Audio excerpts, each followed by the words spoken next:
غريس حجاز زيبلا كبت تشجرات بين تتصور زنورت سفايت نيرا وحد تارا معلتي سرحة وديئة نجزأنا تملست كن أفتر جاز ودقو كل التودات يقدموا مسؤومون قرش زمال أشانت أني قتيلاتهم بقليلو اتشانت أحيزاغت أفت خيليا جن هل توسنا وسنة كبير قصعد زحزت كوينات صنح ملاين قرش زحز بورصة ولا تركب دا أمبر بهوت مترافان مو ما تنزو السن بحنتو ملقوم كخون هتسي ما يتتصبيتن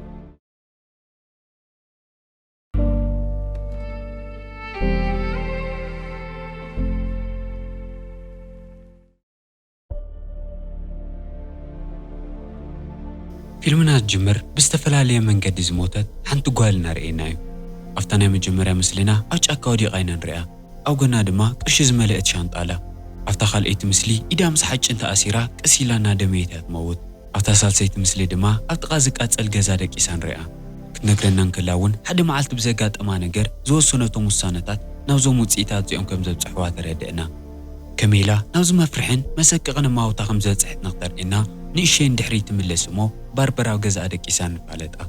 بتعم خيلان فليت السفايدة أو جزاء بقول جز كرت محلالي في مرأي دما لمود نجاريو استوصون كرتات أفت جزاء قد صحون كلا مسدي أنا نورت وزنوره لساعات استقرت قدام ستات يسمعوا باربرا أدي أخوت موت ندحر بتعميات تسجي مازلا اتدوكان بين أختم محدرو وانت جدد باربرا أنا سفيت سرحة بتعم ولا نفعت تكون دا أمبر سرحة بتعم إتراخي مزلو أفت معلت نسو ناو حانتنا عميلا جزا خيدا نمر عخدانا نغتعري لا قصورو نيروا باربرا بزجيزة سرحة بتعم زحيلو سلزنوره مسارح تا تحيزا جزانا وجزانا زريتها تسرح أفت جزا تحا نتا جريس تبها العميلا قبل لقى اتتطبق ملقوم إنها سرح هلا تسنح جريس إن كيف غدا هلا مسارحي أسل زنغ هلا جن اتا ملقومنا مريت ودق اتا ملقوم تشكركرا أتقى حنت قرقات تعلم جنتا سويتي أنتو نادي داتا سلزنورت كوني لا نفت قرقات تأتيها اتا ملقوم نفت قرقات بقات أم خمزة أتيت نجيرا أو دوكانا خالق خمزة لتان كم تمت أن نجيراتا كتوت اتحسب جريس جن بتعمياتنا دي دانيرا مغنات مرعا دحرس توسون ساعتاتيو باربراون اندحر دادونجي تشجري ولون إذا أخت حزلكي آيلا ملقوم مرفق تتاوقلا تغير ملقوم كتمتص نامكينات سكالمو فتنة مقعز تجمر جن باربرا أمنات ألي أتاس لزنورت نخدونكي نويح من قد تمرت جن بزح خيتوك عزت باربرا وكرميقا زفر حقات أمتنها كلتا موتور سايكلات استقاج أنز مسلا بزحلف كياخعا استنزح حاشيشن زودا قشقوطات نني لعلو خلن نايقريش تقرات سحات جن حنت كاتينا استأسرا كتشاف شانت أهنيرا بتوم حدا قازقات أمم ساعات بتعميهم تقودي أم نيروم جن حجوهن ناتو قاتوتو بعلتنو حالتهم كقاتلو مفتانيهم باربرا بزرايتو نغير بتعميها دنجيت أنيرا نا بوليس كدول دما موهايلا توصل كنفتا سكن نسا فليزو إلى حساس لازمت ألا سلك عاد أنا وشت تأتيها تناي سفيت مسارحة أتوقم تقولو صندوق تخفتمو كل التكر روتيها أما كينا نام محلالة فتوصو كما كينا أوريدا أتن كل التكر حيزا نفتو مستوقودو أسوات تأسرن نتنودي قنا راش قد أتون بتنكر تأسرن مو نحادا خفتمو دي قمزنو رودات نفتت أرارا أنفت قوتيتا توصدو أسيرا مسودت باربرا نما كينا تسكالمو كتسفوران كلا نتنزا أسرتن كرتات ناس حاوتن تخيل بزيجرم كونتاتون بتقات أمتات نسو نتن كلتا ودي قنا راش قدات نفتم كلتا ودي قمزنو رو سوات ناقوتا تايوس دالهم أما ترشاون اتهم كلتا ودي قم نور سوات شقوط العلم وعلتنو عالتم تتاقيسهم كلتي أمي ماتو دحرزي باربرا كأسيلان دحريت ملاسمو اتاشانت العلا قعزات قتل باربرا بزاقات أمانة قرن معرخن دي بلح خمز غونتن تدنيقة ناس حقت تخيل جنكرو مستوعزت اتكرتات حجون مس مكينة أسيرو خمزلو تذكرمو تطو تبل كم مكينة أخت وردين كلا حنتني تكرتات نمئسار كاوستتقام هلن مرافق كترخواي كالتن نعداقا أشوم سلزنورون تدناقيتا كالتفان افتم ساعد استقاتولو لبوتات ملس قروتي مسألشت اتمرفق أو إن تحدو ودي توقيات رخوا كاو إدو مسيتا كتوز دانا موكورتكن تنترامو أفتت أرقات إلشا جن حدا خافتم وداتي تسقمو نام مسارح قلنا قرارت ريو باربرا تدناقيتا كال إشقوط العلا تدقاقام توكساتو قعن كلا عشراء أمولو تاشقوط تقدف حجي أو سقوان تساتافيت سلزقونن تدناقيتا اتاشقوط أرحقات الدرويا نتونو أسيحتو زنورو ودي قوتيتانا ماكينات سقلمو حزاتو بفتنات تخيل جنتات إلشا زنورت مرفق أفتت أرقها رسيعة خمس خدت منو ما يفلتأتن أو دوكوانا مسوت صحت نتو بيك زبالون أسيحتو نورو ودي منو قوتتت نوشت تأتيو بكر جيرا دما يدون أقرون أستيمات أسرو بتناي سفيتن جمادن زنورا فتت تطقيما دما نتسف زيو البيك إنو قوتتت ناولا علواي كفلات سقلو باربرا شجراس تود مسيلوا أو استراكا كحلو ساعتكن زغونا سبا أفتك أحالف مو ቤክና ኣወየ ንኽሕግዝዎ ይፅውዖም ናብኣፉ ኣብ ጥቓ ዝፀንሓ ጨርቂ እትያሃሉውን እናጎየት ትወርድ እቲ ናብ ድኳና ዝመፀ ሰብ ብጣዕሚ ተናዲዳ ዝነበረት ግሬስ እያ ናብ መርዓኣ ስለ ዝደንጎየት ድማ ፈጢና ናብቲ ድኳን ተኣቲ ባርባራ ግን ሚስጥራ ንኸይፍለጥ እናደፈአት ንደገ ተውፃ እሞ ኣዕርያ ትሰዳ ንውሽጢ ክትምለስ እንከላ እታ ኣፉ ነበረ ጨርቂ ካብ ቤክ ተውፀሉ ግዜ ኸይባኸነ እውን ምስ ዘይኮኑ ሰብ ክትቕልድ ኣለኺ እቲ ሕጂ ዝቐተልክዎ ቆልዓ ኣቦኡ ብጣዕሚ እዩ ሓያል ካሃድነና ድማ ክመፅእ ኢሉ የጠንቅቓ ሃንደበት ግን ድኳና እናተኳሕኩሐት ሰምዖ እሞ ቀልጢፋ ትወርድ ዝኳሕኩሖ እውን ኦስካር ዝበሃል ካብ ባርባራ ምስፋይ ዝላመድ ሰብኣይ ኮይኑ ይጸንሕ ብጣዕሚ ለጋስን ልዋሃን ሰብኣይ እዩ ንሰወይቱ ዝኾነ ጨርቂ እናሰፍየላ ስለ ዝነበረ እውን ባርባራ ንኽትሕግዞ ይሓታ ተጨናኒቓን እትፈርሕን ዝነበረት ባርባራ ግን ብዘይቆፀሮ ክትሕግዞ ከምዘይትኽእል ትነግሮ ኣብ ተመሳሳሊ ሰዓት ቤክ ኣብቲ ላዕለዋይ ክፍሊ ተኣሲሩ ንኽሕግዝዎ ክእዊ ይሙክር ግን እቲ ኣፉ ነበረ ጨርቂ ከዛርቦ ይከኣለን እታ ተኣሲርላ ነበረ ገመድ ተጠቒሙ ከም ገሌልዩ እናተፋሓኸ ይኸይድ እሞ እታ ጣውላ ተቐሚጣ ነበረት ሻንጣ ይረኽባ እናተፋሓኸ ናብቲ ደረጃ ይወርድ እሞ እታ ሻንጣ ትኹረተኡ ነበረ ሰብ ንምስሓብ ይደርብያ ግን ባርባራ ንኦስካር ካብ ድኳና ፋንያቶ ስለ ዝነበረት እቲ ዝወደቐ ሻንጣ ዝርአዮ ሰብ ይነበረን ባርባራ ሕጂ እውን እቲ ናይ ክርታት ክእለታ እታወት ተንጠልጢላ ዝነበረት ሽጉጥ ምስ ቤክ ኣብቲ ኣፍ ደገ ጌራ ከም ትራኸቡ ትገብረን እታ ንቤክን ናብታ ሽጉጥን ዝተኣሰራ ክርታት በቲ ገዛ እናመሓላለፈት በዓልትን በዓልተን ተኣስረን ኣሲራ ምስ ወድአት እታ ሻንጣ ሒዛ ኣብ ሓደ ክፍሊ ኮፍ ኢላ ትፅበ ኣብ ተመሳሳሊ ሰዓት ድማ ሃድሰን ዝተባሃለ ሰብኣይ ናብቲ ኣፍ ደገ ድኳን ይቕርብ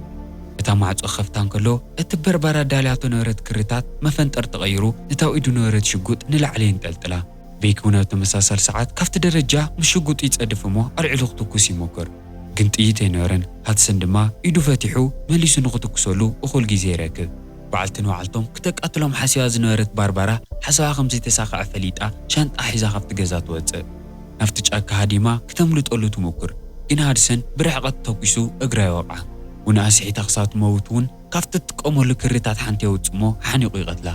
ድሕሪዚ ሃድሰን ክኸፍቶ እንከሎ እቲ ሻንጣ ብዙሕ ቅርሽታት ከም ዝሓዘ ንርኢ እቲ ቅርሺ ሓንቲ ብሓንቲ እናልዕለ ናብቲ ሒዝዎ ዝመፀ ቦርሳ የእትዮ ግን ኣብታ ናይ መጨረሻ ጥማር ቅርሺ ቦምቢ ተፃሚዱ ከም ዘሎ የስተውዕል እሞ ገዲፍዋ ይኸይድ እሱ ክኸይድ እንከሎ እውን ደቂሳ ዝነበረት ባርባራ ካሊእ ውሳነ ተዝውስንስ ብሂወት ምተረፉ ኢላ ዶ ትሓስብ እሞ ናብ ፖሊስ ተትድውል ነይራ እንታይ ክፍጠር ከም ዝነበረ ንኽንርኢ ንድሕሪት ንምለስ ሕዚ ግን ምንም ዝፍልይ ዝበለ ነገር ኣይገበረትን ብቐሊሉ ድማ ሞባይል ኣምፅኣ ናብ ፖሊስ ትድውል እንከይዶም ጎየት እውን ናይታ ከተማ ፖሊስ ዝኾነት ወይዘሮ ኤንግሊዝ ዝተባሃለት ሰበይቲ ትመፅእ እቲ ሓደጋ ዘጋጠመ ቦታ እናተንቀሳቐሰት ተጠንቂቓ ትሪኦ እሞ ሓሸሽ ተነዚሖ ክትርኢ እንከላ ቅርሺ እውን ከም ዘሎ ርግፀኛ ትኸውን ተመሊሳ ናይ ባርባራ መኪና ክትፈትሻ እንከላ እውን እቲ ቅርሺ ዝመልአ ሻንጣ ኣብ ድሕሪት ሳንዱቓ ትረኽቦ ተናዲዳ ከምዚ ዓይነት ነገር ክትገብሪ ኣይተፀበኹኽን ኢላ እናኾረየት ካብ መኪንኣ ንኽትወርድ ተሓታ ወይዘሮ ባርባራ ሃንደበት ንኸይትድውል እውን እቲ ናይ ስፌት መሳርሕታት ዝሓዘ ሳንዱቕ ሒዛቶ ትወርድ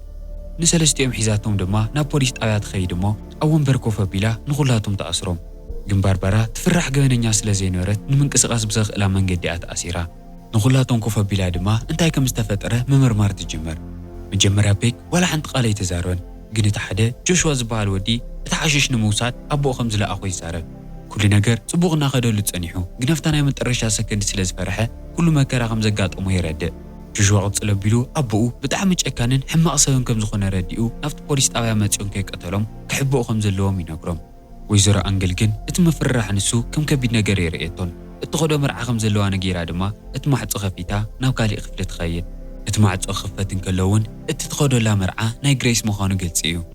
በይኖም ምስ ተረፉ ተጨናኒቓን ፈሪሓን ዝነበረት ባርባራ እተምልጠሉ መንገዲ ምእላሽ ትጅመር እተን መፋትሕ ኣብ ጠረጴዛአን ተቐዲፈን እኒዋ ግን ዋላ ሓደ ሰብ ከርክበነ ኣይኽእልን ንቤክ ፀዊዓ እውን ቁልፉ ንኸውፅኦን ምስ መእሰሪ ጫማዋ ኣሲሩ ገመድ ንኽፈጥር ትነግሮ ቤክ እንከይተጠራጠረ ፈቓደኛ ይኸውን ባርባራ እውን ገለ ተተኳሲ ነገር ብወረቐትን መርፍእን ጌራ ተዳሊ ቅድሚ ምጅማሮም ምስ ተፈታሕና እቲ ቅርሺ ምትመቕለኒ ኢኻ ብሂወት ክኸይድ እውን ክትፈቕደለ ኢኻ ኢላ ትነግሮ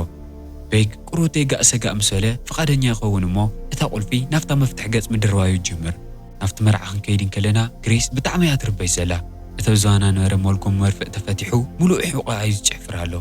ሰንኪ ቃንዛ እውን ትኹረት ኣብቲ መርዓ ንኽትገብር ብጣዕሚ ትጽገም በቲ ወገን ቤክ ንዝተወሰነ ግዜ እናሞከረ ድሕሪ ምጽናሕ እታ ቁልፊ ኣብታ ትኽክለኛ ቦታ ይዕልዋ ባርባራ እውን ብታ ዝሰርሐታ ተተኳሲት እተን መፋትሕ ምስ ክራ ከም ዝእሰራ ትገብር ሕዚ ቤክ እታ ቁልፊ ቀስና በለና ወገጽ ክስሕባ እኒህዎ በቲ ወገን ግሬስ እቲ ቃንዛ ልዕሊ ዓቕማ ኮይኑዋ ኣብ መርዓኣ መብካይ ትጅምር ወይዘሮ ኣንግል እቲ ደሚ ነበረ ናይ ግሬስ ዝባን ክትርኢ እንከላ ብጣዕሚ ትድንግጽ ዝዕረየ ሰብ ከም ዘሎ ነጊራ ድማ ሒዛታ ናብ ግሬስ ትኸይድ ግሬስና ቤክ ድማ ዝገብርዎ ነበሩ ነገር ቀልጢፎም ኣቋሪፆም ቁልፎምን ክሮምን ይሓውኡ ወይዘሮ ኣንግል ኣትያ እቲ መፍትሕ ተልዕሎሞ ንግሬስ ኢዳ ፈቲሓ ሒዛታ ናብቲ መርዓ ትኸይድ ግሬስ ንባርባራ እስሬት ክትሪኣን ከላ ኣሓዘንህላን ተናዲዳ ድማ ትፃረፋ ግን መርዓ ብሰላም ንኽውዳእ መልጎማ ንኽትዕሬላ ትፈቅድ ስራሓ ምስ ወድአት ባርባራ ናብቲ ኣሲራሉ ነበረት ክፍሊ ትምለስ ወይዘሮ ኣንግል ድማ ትመፍትሕ ኣብ ካሊእ ቦታ እንጥልጢላቶ ትኸይድ ሓዲጋቶ ምስ ከደት ኣንግል ንቤክ ቁልፉ ናብታ ቦታ ንኽድሩ ትነግሮ ብጣዕሚ ይኸቢድ ነይሩ ግን ድሕሪ ዝተወሰኑ ሙኩራታት ይሳኽዕሉ ባርባራ እውን እታ ዝሰርሐታ ነገር ብተደጋጋሚ ተኩሳ ምስ ተሳኽዐሎም ቤክ እታ መፍትሕ ቀሰቢሉ ይስሕባ ቀልጢፉ ኢዱ ይፈትሖ ናይ ባርባራ ታራ ክኣክል እንከሎ ግን ጠሊምዋ እቲ መፋትሕ ናብ ካሊእ ክፋል ይደርዮ ምሽክነይቲ ባርባራ ቤክ እቲ ቅርሺ ሒዙ ካብቲ ቤት ማእሰርቲ እናተፋሕኾ እናወፀ ሱቕ ኢላ ዘይክትሪኦ መማረፂ ይነበራን ባርባራ ብጣዕሚ ትናደድ እሞ እቶም መንደቕ ተጣቢቑ ዝነበረ ኤሌክትሪክ ነቒላ ተውርዶ እቲ መፍትሕ ኣበይ ከም ዘሎ ንምእላሽ ክትጥቀመሉ ትሙክር ግን ኣይተሳኽዐላን መማረፂ ስለ ዘይነበሮምን ባርባራን ጆሽዋን ብዛዕባ ህይወቶም ምውጋዕ ይጅምሩ እሞ ክልቲኦም መሳኺን ሰባት ኮይኖም ይጸንሑ ኣብ መንጎ ግን ናይ ኤሌክትሪክ ሶኬት ትርኢ እሞ ባርባራ ፍልይ ዝበለት ሓሳብ ትመፀላ መጀመርያ እቲ ኤሌክትሪክ ትልሕፆ ድሕሪዚ እታ ተተኳሲት ነገር ተጠቒማ ክትሽኩዐሉ ትኽእል መንገዲ ትእልሽ ተጠንቂቓ ድማ ብክሪ እናሰሓበት እታ ኤሌክትሪክ ናፍታ ሶኬት ይስኩዓ ገነፍታ ሰከንድ ንሳ ሃድሰን መኪንኡ ገይሩ ናፍቲ ፖሊስ ጣብያ መፂነ መጀመርያ ናፍቲ መርዓ ዝግበረሉ ነበረ ክፍሊ ኣትሞ ወይዘሮ ኣንግልን ንጠምኡ ነበሩ ሰባትን ብጥይት ምስ ወቕዖም ናፍቲ ባርባራን ጆሽዋን ዝተኣሰሩሉ ክፍሊ ኣቲ ባርባራ እውን እቲ ገመድ ደርያ ትገብሮ ነበረት ነገር ክተቋርፅ ትግደድ ሃድሰን እቲ ሰነፍ ወዶ ሓደ ፀግዒ ሪኦ ግን ኣቐዲሙ ንባርባራ ቀትላ ደሊነ ደኒኑ ብግሊ ከም ዝፈልጣ እናተፃረፋ እንከሎ ግን ወይዘሮ ኣንግል እናተፋሕኸት ናፍቲ ክፍሊ ትመፅእ ባርባራ እውን ብምልክት እታ ገመድ ናፍታ ሶኬት ንኽትሽኩዓ ትነግራ ዝነበራ ኩላ ሓይሊ ተጠቒማ እታ ሶኬት ትሽኩዓ እሞ ባርባራ እውን እታ ገመድ ኣልዒላ ንሃድሰን ኤሌክትሪክ ተትሕዞ ቅድሚ ውኑኡ ስሒቱ ናብ መሬት ምውድቑ እተን ሽጉጥ ኣስጢሙ ሒዝዎን ስለ ዝነበረ 3 ግዜ ንባርባራ ተኩሱ ይወቕዓ ከምዚ ኢላ ድማ ንኻልኣይ ግዜ ትመውት እቲ ቅርሺ ተዘይተልዕሎን ናብ ፖሊስ ተዘይትድውልን ከ እንታይ ክገጥማ ነይሩ ንምፍላጥ ናፍቲ ናይ መጀመርያ ቦታ ንምለስ ሕዚ ግን እቲ ሻንጣ ከየልዕለት ናብ ፖሊስ ከይደወለት ብፍጥነት ካብቲ ቦታ ትርሕቕ እሞ ናብ ድኳና ትኸይድ ግን ኣብ ኣፍ ደገ ድኳና ቀረባ ግዜ ክንዓፂና ዝብል ፅሑፍ ትርኢ እሞ ብጣዕሚ ትናደድ እቲ ቅርሺ ልዕሊ መጠን ከም ዘድልያ ዘኪራ እውን ንኽትወስዶ ናፍቲ ቦታ ትምለስ ኣብኡ ክትበፅሕ ከላ ግን ሃድሰን ንቤክ እናቐተሎ ትርኢ ተደናጊፃ ባርባራ መኪና ትጠው እሞ ካብቲ ቦታ ትርሕቕ ሃድሰን ድማ ንወዱ ጆሽዋ ካብቲ ፅርግያ ኣልዒሉ ናብ መኪኑ ይሰቕሎ ብፍጥነት ናፍቲ ከተማ ተኣትሞ መሳርሒ ኣሒዛ ንሓደ ባር ትኸይድ ግን ሃድሰን እናሰዕባ ይመፅእ ስለ ዝነበረ ወዱ ሒዙ ስዒዋ ናፍቲ ባር ይኣቲ ቅርብ ኢሉ ኣብ ጎና ኮፍ ምሰለ ንኸፈራርሓ ሽጉጥ የውፅእ እሞ ሓዊኡ ኣብ መንጎ እግሩ ኮፍ የብሎ እታ መስተኣናጋዲት ምስ መፀት እውን ሃድሰን ስድራ ምዃኖም ነጊሩ ንኹላቶም ምግቢ ክተምፀሎም ይነግራ እታ መስተኣናጋዲት ጆሽዋ ይደሚ ከም ዝነበረ ሪኣ እንታይ ኮይኑ ኢላ ትሓቶም ከምዘይምልከታ ነጊሩ ድማ ንኽትከይድ ይእዝዛ በይኖም ምስ ተረፉ ሃድሰን ንባርባራ ዝረኣኸ ይኾነ ሰማዕኸ ነገር የለን እንድሕር ደኣ ብዛዕባ እዚ ጉዳይ ክውረ ሰሚዐ ቀልጢፈ መፅየ ቀትለኪሉ የፈራርሓ ኣብዚ ኣኾፈ ዘለናላ ሰዓት ከም ስድራ ኢና ንኸውን ንጆሽዋ እውን ሆስፒታል ክወስዶ ኣይክእልን ምክንያቱ ኩሉ ነገር ይክቃላዕ እዩ ግን ባርባራ ጎበዝ ሰፋይት ስለ ዝነበረት ናብ ሽቓቕ ሒዛቶ ንኽትከይድን ቆስሉ ንኽትሰፍየሉን ይእዝዛ ባርባራ እውን ብፍርሕና ክንቀጥቀጠት ፈቓደኛ ኮይና ንጆሽዋ ሒዛቶ ንሽቓቕ ተኣቲ ኣብ ተመሳሳሊ ሰዓት ኦስካር ናይ ባርባራ መኪና ኣብ ኣፍ ደገ እቲ ባር ስለ ዝረአያ እቲ ዝስፈ ጭረቕ ሒዙ ንኽትሕግዞ ናብ ውሽጢ ይኣቲ ሃድሰን ኣብኡ ከምዘየላ ይነግሮ ኦስካር ግን ስለ ዘይኣመኖ ኣብ ቅድሚቱ ኮፍ ይብል ብዛዕባ እቲ ዝሰፍየሎ ፕሮጀክት እውን ብዘይምቁራፅ ንሃድሰን ይነግሮ በቲ ወገን ባርባራ ንጆሽዋ እናሓከመቶን ከላ ተቐራሪቦም ምውጋዕ ይጅምሩ ምስ ወድአት ጥቕላል ክሪ ናብ ኢዱ ትህቦ እሞ ዝተፈጠረ ይፈጠር ፈፂምካ ከይትሰዳ ኢላ ትነግሮ በቲ ወገን ኦስካር ናፍቲ ሽቓቕ ዝኸይድ ንጥብጣብ ደም ይርኢ እሞ ገለ ችግር ከም ዘሎ ምጥርጣሩ ይጅምር ተሲኡ ብፍጥነት ናፍቲ ሽቓቕ ይኸይድ ባርባራ ድማ ንጆሽዋ ሒዛቶ እናወፀት ትጸንሕ ወዲ ሓዋ ምዃኑን ኣብ ሓደ ኣጋጣሚ ተጎዲኡ ስለ ዝነበረ ቆስሉ ትፀርገሉ ከም ዝነበረት ትነግሮ ኦስካር እዚ ምስ ሰምዐ ኩሉ ዝበሎ ተኣሚኑ ምሕረት ንኸውርደሉ ተመንዩ ንብረቱ ሒዙ ካብቲ ቦታ ይወፅእ ሕዚ በይኖም ምስ ተረፉ ሃድሰን ንጆሽዋ ንምንታይ ክትሃድም ሓሲብካ ኢሉ ይሓቶ ጆሽዋ እቲ ሓደ ወዲ ሃንደበት ክትጉሰሉ ስለ ዝጀመረ ተደናጊፁ ከም ዝመለሰሉ ይነግሮ ግን ሃድሰን ሓስዩ ከም ዝዛረብሎ ርግፀኛ እዩ ነይሩ ምክንያቱ ናይ ጆሽዋ ሽጉጥ ጥይት ዝበሃል ይተረፋን ቀዲሙ ዝተኮሰ ንሱ ምዃኑ እውን ርግፀኛ እዩ ነይሩ ንዕኡ ቀቲሉ እቲ ቅርሺ ሒዙ ንኽጠፍእ ከም ዝሓሰበ ግልፂ ስለ ዝኾነሉ እውን ክቐትሎ ምዃኑ እናፈራርሑ ይጸንሕ ኣብ ተመሳሳሊ ሰዓት ባርባራ እቲ ክሪ ብትንብትን እናኣሰረት ገለ ተዳልላ هاتسن تروت تسريقو سلا زنبرون بتا جوشوا حزوا نبرت كر تطقيما እቲ ጠረጴዛ ጫምኡን ሽጉጡን ከይተረፈ ተኣስረን ጸኒሑ ግን ሃትሰን ሽጉጥ የውፅሞ ንጆሽዋ እንድሕር ዳኣ ንባርባራ ቀቲልካ ይቕረ ክብለካ ተዘየለ ግን ንኽልቲኹም የቐትለኩም ኢሉ ይዛረብ ከምቲ ንጽበዮ ጆሽዋ ፈቃደኛ ኣይነበረን ሃትሰን ግን ካሊእ መማረፂ ከምዘየለ ይነግሮ ሃንደበት ግን ባርባራ ትትስእሞ እታ ንብረት ተቕምጠላ ሳንዱቕ ክትከፍታን ከላ ሙዚቃ ይውላዕ ከም ዕብዲት ድማ ኣብቲ ባር ትስዕስዕ ሃትሰን ብሳዕሳዒታ ተገሪሙ እናሰሓቐ ይጥምታ ባርባራ ግን ኮነ ኢላ እቲ ክሪ ናብ ዝተፈላለየ ቦታ ንምእሳራ እዚ ትገብር ዘላ ድሕሪ ደቓይቕ ግን ሃትሰን ሰልችዎ እቲ ሙዚቃ ጠጠው የብሎሞ ባርባራ እውን ናብ ወንበራ ትምለስ ድሕሪኡ ካሊእ ክሪ ተጠቒማ ኣብ ጫምኡን ሽጉጥን እታ ጠረጴዛን ተኣስራሞ ምስ ወድአት ንጆሽዋ ትድርብየሉ ኣብታ ደቂቓ ንሳ ግን ደምያን ደኺምዋን ዝነበረ ግሬስ ንባርባራ ናኣለሸት ናብቲ ባር ተኣቲ ሃትሰን ናይ ግሊ ነገር ከም ዘለዎም ነጊሩ ንኽትከይድ ሓታ ግሬስ ግን ተናዲዳ ስለ ዝነበረት ንባዕሉ ሱቕ ንኽብል ትነግሮ ንባርባራ ብሓይልና ጎተተን እንደገ ተወስዳ እሞ እቲ መልጎም ንኽትዕርዮ ተገድዳ ሃትሰን ድማ ብዝመሽኮት እናረኣያ ይስሕቕ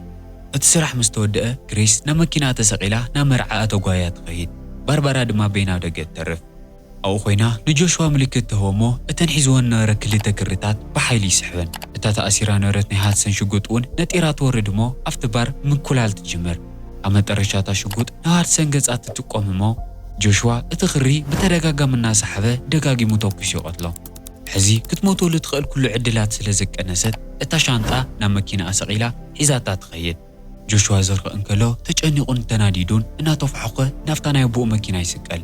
በቲ ወገን ባርባራ እታ ቅርሺ ዝመልአት ሻንጣ ሒዛ ናብ ድኳና በፂሓና ነታ ቦርሳ ሓጭን ጌራ ትኸፍታ እሞ ነቲ ሚልዮናት ቅርሺ ክትሪኦ እንከላ ብታሕጓስ እናነበዐት ናፍቲ ቅርሺ ተቕምጠሉ ተሰሓቢ ሓንቲ ብሓንቲ ተልዕሎ ግን ብዝሕዝን መንገዲ እታ ቅርሺ ተጸቒጣ ዝነበረት ቦምብ ስለ ዘይረአየታ ትትኮስ እሞ እቲ ድኳን ብምሉእ ይቃጸል ጆሽዋ እንከይዶም ጉየ ናብቲ ቦታ ክበፅሕ እንከሎ ባርባራ እናተፋሕኸት ካብቲ ዝቃጸሎ ገዛ እናወፀት ይርአ ግን ሕዚ እውን ሙማታት ስለ ዘይተረፈ እንታይ ተትገብር ደኣያ ብሂወት ክትተርፍ ዝብል ሓሳብ ይመፀላ እዚ ንምርኣይ እውን ባርባራ እታ መልጎም ንምዕራይ ናብ ናይ ግሬስ ጌዛ ናብ ዝኸደሉ ግዜ ንምለስ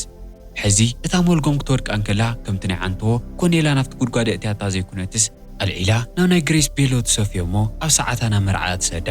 ንገዛኣ ትምለሰሉ ሰዓት ክኣክል እንከለውን እታ ዓንትዎ ዝወሰደታ መንገዲ ሓዲጋ ብታ ትኽክለኛ መንገዲ ትኸይድ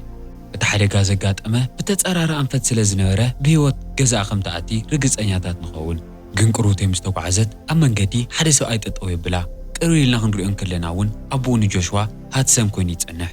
እቲ ሓደጋ ዘጋጠመሉ ቦታ በበይ ምዃኑ ይሓታ እሞ እናፈርሐት ኢዳ ውፅያ ትጥቅሞ ብዝገርም ኣጋጣሚ ሃትሰን ካብ ጅብኡ ጥማራት ቅርሺ ናብ መኪና ኣይደርብየላ እሞ ብዛዕባ ምርኻብና ንማንም ከይትነግሪ ኢሉ ሓዲግዋ ይኸይድ ባርባራ ነገራት ከምዚ ኢሎም ምውድኦም ብጣዕሚ እዩ ገሪምዋ ድኳና ንምድሓን ዝኣክል ቅርሺ እኔዋ ልዕሊ ኩሉ ግን ከይሞተት ውዒላ እታ ዘይትቐትላ መማረፂት እዚኣ ከም ዝነበረት ፈሊጣ ንገዛኣ እናኸደት እውን ፊልም ናይ ውዳእ ፈቲኹም ክትኮኑ ተስፋ ይገበር ቻናል ሓደሽቲ ኮይንኩም ሳብስክራይብ እዚ ቪድዮ ድማ ላይክ ኢልኩም ሽገሩ ደጊምና ክሳብ ንራኸብ ሰናይ ጸኒሒት